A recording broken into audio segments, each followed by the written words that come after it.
आप देख रहे हैं द तर्कस, और आज हमारे साथ पूरे भारत में जिन्हें जल पुरुष के नाम से जाना जाता है और जिन्होंने तमाम नदियों को पुनर्जीवित करने का काम किया है और अनेक ऐसे प्रयास आपने किए हैं जिनके बारे में एक वीडियो में बताना मुश्किल है।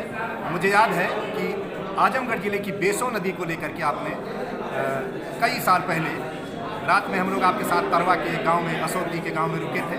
फिर सुबह इस पार्ट पर जाकर के आपने कदम के पेड़ लगाए थे, वहाँ हम लोग साथ थे आपके। और फिर ऐसे तमाम आपके बारे में हमारे आजमगढ़ के जिलाधिकारी मुकेश मेश्राम जी ने आपको आमंत्रित किया था। पानी नामा उन्होंने एक पुस्तक उस समय निकाला था। तो आपके साथ तमाम ऐसी चीज़ें जुड़ी हैं। आज हमारे साथ हैं और हमारे चैनल के लिए हम आपसे बात कर रहे हैं, अपने दर्शकों के लिए। तो सर, आप अपना परिचय अपने से बात बताएं। मुझे राजेंद्र सिंह के नाम से जानते हैं, पर ये दुनिया मुझे जल पुरुष कहती है।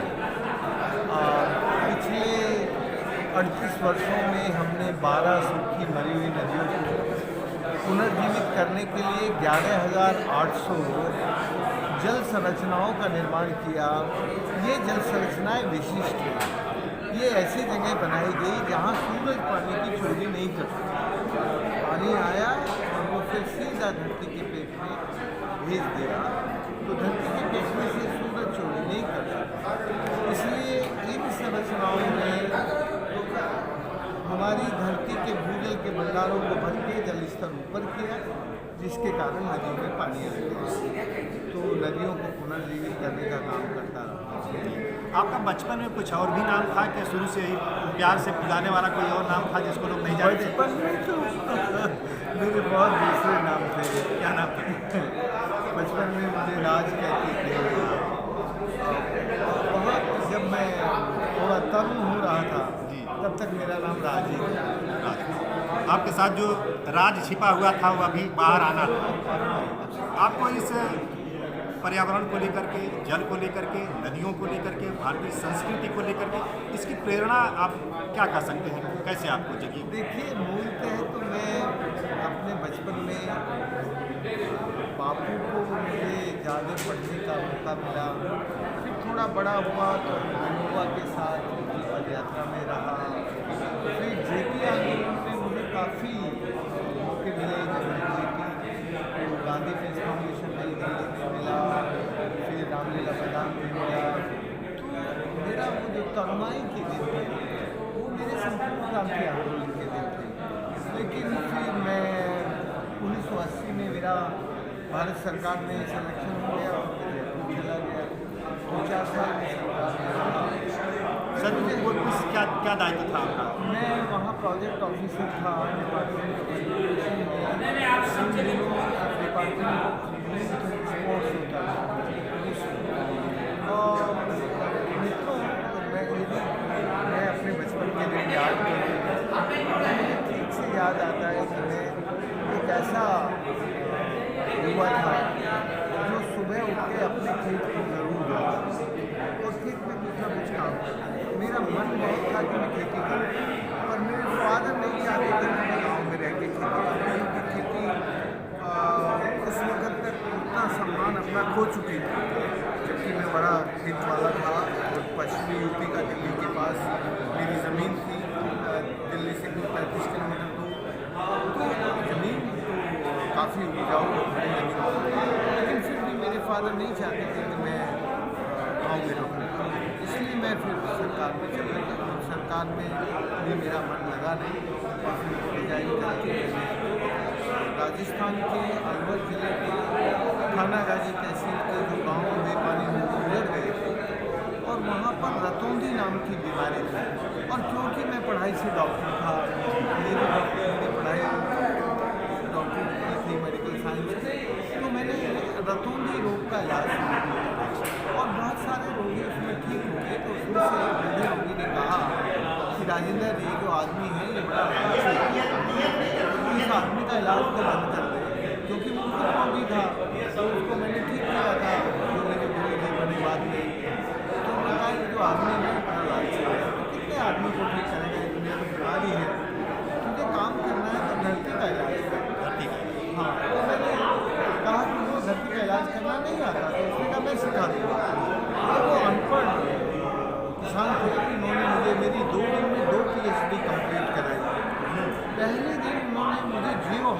साइंस में वो जो सूखे कुएँ थे, उन कुओं में चमड़े की चरस में बैठा के नीचे 150 फीट गहरे उतार दिया और फिर 5 मिनट बाद निकाल के पूछा, कहीं देखे रहते न कुएँ में? तो मैंने कहा, काका ये कुएँ में तो सीधी सड़क है, उसको अंग्रेजी में कहते हैं कन्फाइंड वर्टिकल फ्रैक्चर्स, हिंदी में कहते हैं ऊपर से नीचे की तरफ सीधी दरारें। तो जहाँ ये सीधी दरारें होती हैं वहीं धरती में पानी होता है, क्योंकि ऊपर का पानी इन दरारों से धरती के नीचे जाता है और फिर धरती में वाटर बैंक क्रिएट करता है, जिसको अंग्रेजी में साइंस में एक्यूफर कहते हैं।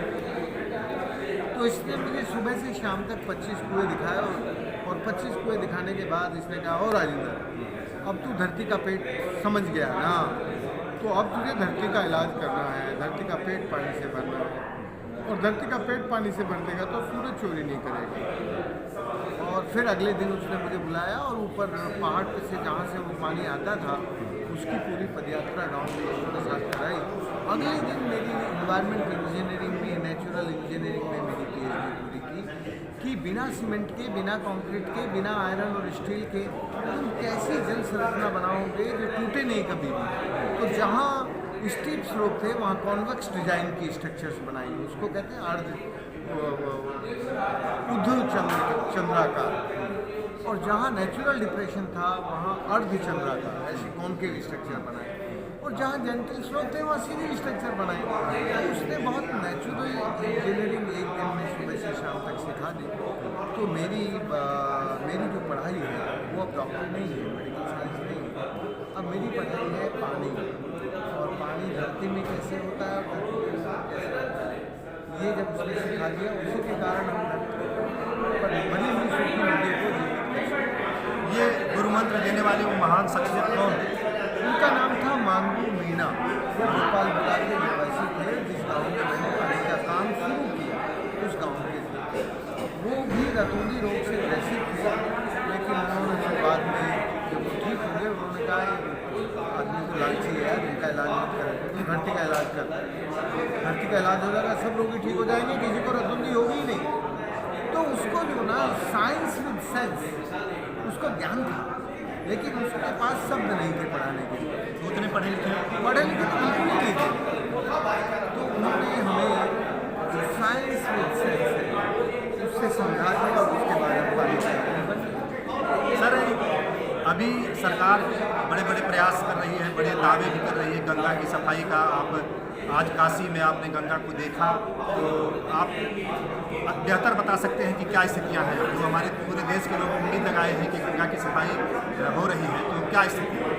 देखिए, गंगा और गंदी हो गई है, गंगा बैल मालगाड़ी बन गई है, और गंगा की ज़मीन हमारी सरकारों को फ्री की ज़मीन दिख रही है। इसलिए जो भी गंगा की ज़मीन है जहाँ कूड़ा बहती है उन ज़मीनों पर कुछ नया विनाशक निर्माण कर रहे हैं। और जो गंगा को विरल और निर्मल बनाने का गुरु मंत्र है वो तो ये है कि लीवर और सीवर को सेपरेट कर दो।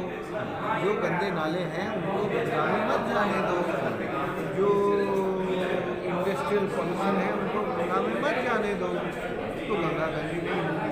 लेकिन इनको कॉर्पोरेट की इनकम बढ़ानी है, तो जब आपको कॉर्पोरेट की इनकम बढ़ानी हो तो आपको STP-AG को खरीदने के प्रोजेक्ट चलाने होते हैं। तो ये इस वक्त जितना भी गंगा के नाम पर पैसा खर्च कर रहे हैं वो सब के सब गंगा के जो अपने घाट थे उनके करके नए घाट बना रहे हैं, और उसको ये कह रहे हैं कि हम गंगा को अविरल निर्मल बनाने में लगा रहे हैं। देखो, माँ गंगा की बीमारी दांतों की नहीं है, माँ गंगा की बीमारी हृदय की है। हृदय में जो प्रवाह है वो प्रवाह में पूरा अवरोध पैदा करती है। माँ की जो आज की बीमारी है हमारी गंगा की, वो हृदय रोग की बीमारी है, और आप इलाज क्या कर रहे हैं? दांतों का घाट बना रहे हैं, इसलिए माँ गंगा और बीमार है। सर, एक सवाल दिमाग में आ रहा है कि हुक्मरानों को सच सुनने का पसंद नहीं आता, सच सुनने की हिम्मत भी शायद उनमें घट जाती है। तो अभी जो आप बातें बता रहे हैं गंगा को लेकर के और किसान आंदोलन को लेकर, किसान कानून को लेकर के, आपने जो आज कई सारी बातें कही हैं, तो उन लोगों के पास तो कुछ रटे रटाए फार्मूले हैं, किसी को बता देंगे कि यह पाकिस्तान से प्रेरित है, कोई विदेश से प्रेरित है, कोई शहरी नक्सल है। तो आपके लिए उन लोगों को कैसा लगेगा, क्या कह सकते हैं आप? देखो, मुझे इन सब चीज़ों से कदाचित डर नहीं लगा। मैंने अपने पिछले 40 वर्ष के सामाजिक जीवन में कभी किसी से डरा नहीं, और डरा नहीं तो मैंने सरकारों की जितनी ताड़ना प्रताड़ना है तो मैंने सब झेली। 77 के बाद से लेके आज तक मैंने सब झेलता रहा, तो मुझे इन चीज़ों से डर नहीं लगा। मेरे ऊपर आप जानते हैं 377 मुकदमे इन्होंने कर दिए थे इरिगेशन ड्रेनेज एक्ट 1954 में। वो कहते थे कि मैंने सरकार का पानी रोक लिया। मैं कहता था सरकार का कोई पानी है ही नहीं, ये तो बादल लेके आए थे, बादल ने जिनकी ज़मीन पे बरसाया उन्होंने इकट्ठे होकर संगठित होकर रोका है। तो कहते थे no no no no no, ये तो इरिगेशन ड्रेनेज एक्ट के तहत हमारा इरिगेशन डिपार्टमेंट का पानी है। तो इन्होंने मुझे कभी कोई भी सरकार रही है, जब बीजेपी की सरकार होती है तब मुझे कहते हैं कि मैं कांग्रेसी हूँ, नक्सलाइट हूँ। जब कांग्रेस की सरकार होती है तो कहते हैं अरे ये तो घोर आरएसएस तो कभी नक्सलाइट, कभी आरएसएसिया। ये आरोपों से मैं डरता नहीं हूँ, और मैं इतना मानता हूँ क्योंकि मैं सत्य के रास्ते पे चलता हूँ। मेरी ज़िंदगी में झूठ बोलना, फ्रेब करना, धोखा देना रहा नहीं, इसलिए मैंने कभी मेरा काम भी कभी प्रभावित नहीं हुआ इनसे। मैं अपने सच्चाई के रास्ते पर काम करता रहा हूँ, सच बोलता रहा हूँ, इसलिए मेरा काम आज तक तो बाधक हुआ नहीं। हाँ, मेरे ऊपर सरकारों ने, खासकर जो भी सत्ताधारी पार्टी होती है, उन्होंने हमले किए, जानलेवा हमला किए, 5 बार जानलेवा हमला हुए, लेकिन मैं तो आज जिंदा बैठा हूँ। इसीलिए मुझे ज़्यादा विश्वास हो जाता है कि प्रकृति जब तुमसे अच्छा काम कराना चाहती है तो वो तुम्हें जिंदा रखती है। इसलिए तुम डरते क्यों? किससे डर रहे हो यार? कौन तुम्हें डराएगा? तो जो तुमसे काम ले रही है वो तुम्हें जिंदा रखना चाहती है, तो जब तक जिंदा रखना चाहती है हम जिंदा रहेंगे। तो एक बार तो मुझे सुप्रीम कोर्ट के जज के सामने जान से मारने का षड्यंत्र किया। इतनी सारे जो माइनिंग माफिया था, क्योंकि मैंने 4 राज्यों की खदानों को बंद कराया था जिनके कारण प्रदूषण हो रहा था, पानी लूट रहा था। उसमें गुजरात था, राजस्थान था, हरियाणा था और दिल्ली थी। 4 राज्यों में जो अरावली पर्वतमाला है उसका माइनिंग बंद कराया, और फॉर्चुनेटली इतनी बड़ी विक्ट्री हुई कि 7 मई 1992 को पूरी भारत सरकार ने भी उसको नोटिफाइड करके कानून बना दिया। तो जब आप धीरे धीरे सत्य के रास्ते पर अहिंसा में चलते हैं तो भाई जी आपका कोई बिगाड़ नहीं है। आज आपने बहुत अच्छी एक बात कही कि बिना निर्भय हुए, बिना निर्भय होने के बाद ही हम अनुशासित हो सकते हैं। ये बात बहुत अच्छी लगी, बहुत मज़ेदार लगी। अच्छा, एक आपने आज भगवान को भी परिभाषित किया, धर्म को भी परिभाषित किया, अच्छा लगा। एक सवाल है कि शायद आप भी मानते होंगे कि जाति हमारे देश के लिए एक खतरनाक चीज़ है और उससे बड़े नुकसान हो रहे हैं, तो इसको कैसे हल किया जा सकता है? इसका समाधान क्या हो सकता है? देखिए, जात पात धर्म के ऊपर बांटने का जो काम है वो कुछ खास लोग करते हैं, और उनके अपने वेस्टेड इंटरेस्ट होते हैं कि जातियों में बांट के समाज को तोड़कर वो बीच में कुछ अपनी पावर हासिल कर सके। इसका एकमात्र रास्ता है कि हमारे मन में जात पात और ऊंच नीच का भाव ना हो।